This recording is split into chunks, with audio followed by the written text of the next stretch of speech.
It was wild at times in Connecticut today. On his first day in the courtroom, Alex Jones did what Alex Jones does. Near the end of the day, the whole thing devolved into chaos. A lawyer questioned Jones over his claims that family members were crisis actors. Robert Parker's sitting right here. He's real, isn't he? Yes. And for years, you put a target on his back, didn't you? Objection to the form of that, Judge.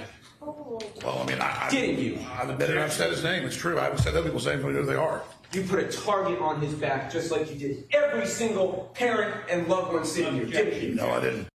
Family members of the victims wiped tears as they watched this scene. Alex Jones went on to call their lawyer an ambulance chaser who switches his emotions on and off. And then this.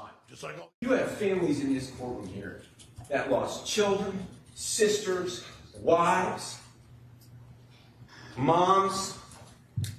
Is this a struggle session? Are we in China? I've already said I'm sorry hundreds of times, and I'm done saying I'm sorry. I didn't generate this. I wasn't the first person to say it. American gun owners didn't like being blamed for this, as the left did, so we rejected it mentally and said it must not be true. But I legitimately thought it might have been staged, and I stand by that, and I don't apologize for it. And don't apologize, Mr. Jones. Please don't apologize. No, I've already apologized to the parents over and over again. Because we know I don't apologize to you. Objection. Well, Jones talked over his own lawyer's objections all day long, often promoting his website or advertising the products he sells. The judge told him time and time again to stop, but she never stopped him. And after testimony wrapped, she said it cannot happen again when Jones takes the stand again tomorrow. Joy. His lawyer then blamed the judge, whom Jones called in his webcast a tyrant. You want me to stop your client from speaking? When there is an argument going on between he and counsel and I'm objecting and argumentative answers, yes. Physically, you want me to stop him from speaking? I'm not. I'm trying to be as polite as possible, and I've told him the record will affect how many times I've told him, and he tells me he understands. She is in charge there. The judge already found Alex Jones liable for defamation. Now the jury's set to decide how much money he owes the families of the 8 Sandy Hook victims involved here and an FBI agent who responded to the scene. They say his claims the shooting was a hoax led strangers to threaten and harass them. Jesse Weber's here, lawyer, host of the Law and Crime Network. Jesse, has this judge lost control? I mean, last I checked, if you don't do what the judge says you have to do over and over and over, she can hold you in contempt. You said chaos. I think it was a circus today. I really think that's what it was, between Norm Pattis, Jones' attorney, screaming at the top of his lungs. Jones not even listening to his attorney. And just, you know what it was? The day started off relatively calm. You heard Alex Jones relatively contained, and then he became Alex Jones. He was talking about dead Iraqis. He was talking about conservatives. He was talking about liberals.